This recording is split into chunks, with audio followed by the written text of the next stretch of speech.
Story 1. About 10 years ago, I was a corpsman in the United States Navy, providing medical care for the Navy and Marine Corps, stationed overseas in a tropical paradise. At the time, I was the second most senior enlisted sailor in our department at a small, forward-deployed hospital. Part of my duties included being ready to evacuate psychiatric patients at a moment's notice, so I always had an evacuation mission bag in my barracks room ready to go. Some details have been deliberately changed to protect the anonymity of my patient. One day, while I was on liberty, not on duty, I got one of those "you leave in 2 hours" phone calls. So off to the hospital I went with my trusty bag on my back. It was there that I was informed of the unusual nature of this evacuation. I was flying commercially to the United States with my patient instead of hopping on an Air Force flight and their mother, who happened to be an entitled junior officer. Great. I gathered all my paperwork, gathered my party patient and mother, and grabbed a duty driver to take us to the local civilian airport. Oh, and while we were all dressed in civilian attire, it is important to note that I was 100% on duty and acting officially in my capacity as a non-commissioned officer in the United States Navy Hospital Corps. The mother, however, was 100% not on duty or acting in an official capacity. This becomes very important later. On the way, the child was really sweet, but clearly recovering from a first psychotic break and had a lifetime of therapy, medication, and hospitalizations ahead. This child had my sympathy, and besides, the child was my patient. The mother, on the other hand, was clearly self-absorbed, either on her electronic devices or nagging the duty driver whom I knew and who was an excellent defensive driver, or just generally complaining about anything she could. Whatever, I could tune her out and do my job. It wouldn't be the first or last time in my career that I had to ignore a petulant junior officer and just get my job done. The trouble started almost immediately after checking in at the airport. She turned to me, cleared her throat, and in a tone that suggested she was in charge, said, "You need to get my bag." Without hesitation, I replied, "No, ma'am. Our flight leaves in 20 minutes. We're going to the gate now." With that, I turned and began to escort my patient to the security screening area. She stammered out some kind of "excuse me" protest, but I didn't quite catch it because I genuinely didn't care. My mission was getting my sick patient to a higher level of care, not playing enlisted butler to an entitled officer. That seemed to get her to back off because we got to our layover destination without incident. We boarded our international flight, and the child wanted the window seat, and the mother wanted to sit beside the child. Fine. I sat behind them, and we took off. The flight was going smoothly. I gave the child their medication after the in-flight meal, and the child and mother settled in for a movie. When the flight attendant was handing out alcohol, things started to go sideways. The mother tried to give her very sick child, who was on an atypical antipsychotic medication, a cocktail. Without hesitation, I reached forward between the seats and snatched that drink away. She turned to glare at me and chew me out, but I didn't even give her a chance. I cut her off with my super serious officer tone and glare, which I'm not ashamed to admit I practiced before my first deployment, and stated flatly, "Ma'am, not only is my patient underage, but they're very sick and on some pretty serious medication. If there are two things that just plain don't mix, it's alcohol and psychotropic medication. Respectfully, ma'am, I simply will not allow this. I appreciate your compliance." Her face twisted in rage and confusion. I could tell that she had never been spoken to like this by a lowly enlisted person and was trying to figure out what to say to me. Finally, she said, "I didn't want to have to pull rank, but, again, I immediately cut her off. Ma'am, this is my mission. It was explained to you that you are not in charge here, and the skipper is allowing you to tag along as a humane gesture. I am calling the shots here. This is your child, and you want the best for my patient. I get it. But the best thing you can do right now is let me do my job and get him to the next treatment facility without incident. Our commanding officer placed me in charge, and if the patient shows up to the next facility having consumed alcohol, it will be my head on the chopping block. Not to mention that you are putting my patient at risk. Your child could have a genuine medical emergency tens of thousands of feet in the air over the open ocean. So, ma'am, if you pull something like this again, I will report it. Thank you for your compliance, ma'am." In the United States military, positional authority is way more important than actual rank.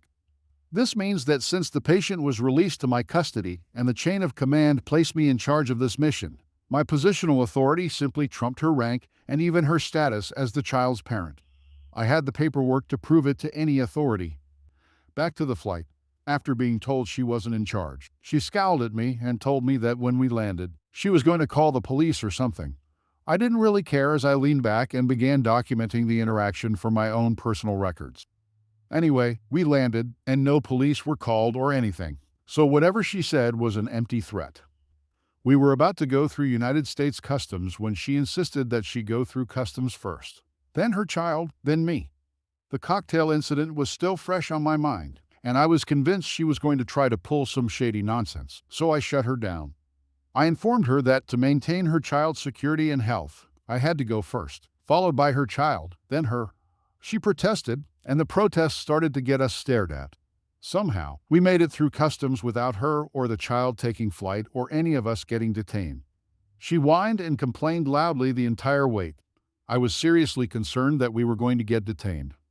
The nightmare was almost over. We got through customs and headed to get the rental car.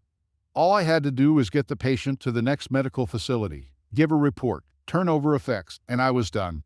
I got in the car, loaded everyone up, and then the mother exclaimed, "I left my purse." She began half flailing and freaking out and jumped out of the car. She told me to wait until she returned. Now, I'm not some kind of special forces ninja, but I have been deployed and seen real people get seriously hurt and had to treat those injuries. I've been in real danger, and I would eventually develop PTSD from these experiences. It was then and there that I decided playtime with this delusional officer was over. I turned and looked at her through the open car door, and this time I didn't mask my frustration with this woman. "Ma'am, I have been on duty and awake for nearly 21 hours. We have a 45-minute drive ahead of us. Then I have to give a report and turn over medications, medical records, and personal effects. I have at least 2 more hours of work ahead of me before I can get some sleep and fly back tonight. Ma'am, there is no way you are holding this up any more than you already have. This vehicle will leave in 10 minutes, with or without you." She stammered out that she would call the police on me for kidnapping her child. I told her to go right ahead, but that wouldn't change that she now had 9 minutes and 45 seconds to get her purse. At this point, even the child chimed in with, "Mom, stop trying to control everything. This guy has taken great care of me, and I'm really tired. Can't we just hurry up?" With that, she stormed off and miraculously made it back with her purse in time. I took them to the hospital, with her silently fuming and furiously tapping away at her phone nonstop. Turnover got done. I bid the child goodbye, and the mother ignored me as I left. Sweet, sweet sleep. Oh, it's not over. Fast forward a week, and I found out that the mother had filed a formal complaint against me. To avoid another long story, I'll tell you that the executive officer shredded it and chewed her out once I explained everything that happened and backed it up with official documentation. I don't know what happened to her or the child, but I never saw either of them again. Story 2. I just joined the Reddit family, and this is my first post. I'm old, like in my 70s old, but my wife said that some of my stories might be entertaining. This is something I witnessed about 10 years ago. I was shopping at a store with a big Bullseye logo. I noticed this old lady looked to be in her late 60s who was just going about her business. I noticed because she held herself very upright and with a lot of confidence, though she was only about 5 feet tall and 100 pounds if she was an ounce. She had on a nice red blouse and tan pants, which turned out to be a bad fashion choice for this store, as you will soon see. As I passed by, we nodded to each other, and I started making my way to the luggage and bags to look for a new backpack for myself. After a couple of minutes of looking, I heard raised voices and glanced over my shoulder to see the old woman in a heated exchange with a middle-aged man twice her size. He was talking very loudly and calling her awful names, the B word and worse, and telling her that just because she was old didn't mean that she could ignore customers. She was, I imagine, trying to explain that she didn't work there, but couldn't get a word in edgewise since the big bully was refusing to let her talk. I started to walk over there to see if I could help, but soon saw that my help was not needed. The big bully actually had the gall to grab her by her shoulder and give her a shake. I will never forget what happened next. The old lady grabbed his wrist, twisted it behind him in some kind of martial arts move, and kicked him behind his knee, making him collapse onto his knees. She then had his arm behind his back with his hand in what looked like a very painful position that apparently he couldn't escape from. By then, I was close enough to hear her softly tell him, Look, I said I don't work here and I will break your arm if you try to touch me again. Now, do you understand? He started to struggle, but gave up when she elevated his pinned arm a little, and he cried out in pain. She said, I asked if you understand. He nodded his head, and she said, Now, are you going to be a good boy and leave me alone? He nodded again, and she released him. He knelt there on the floor for a minute, rubbing his wrist and looking like any full-grown man would look if they had just been beaten up by a little old lady, contrite and embarrassed. She simply walked away and continued shopping. He finally got up and quickly walked out of the store. I caught up to her and asked if she was all right as if. She smiled sweetly and said, I can't stand bullies. We talked for a minute, and she told me that she took self-defense classes at a nearby senior center and had learned to take care of herself a long time ago and refused to be bullied. Like the title says, you can't judge a book by its cover, so don't mess with harmless-looking little old ladies. They might just beat you up. Story 3. This story is about my ex. We were dating in 2018 to 19 for almost 1 year. I had a busy year due to being in my final year of medical school, and I couldn't give him much time. After 6 months, he started acting super strange, got extremely aggressive, and was very weird. I tried talking to him multiple times, but the only reason he gave was that I wasn't giving him time. 6 months went this way, more or less fighting and making up. After almost a year, I found out through Instagram that he was cheating on me. I contacted the other girl, and she confirmed that they had been dating for 6 months and was shocked that he was cheating on her as well.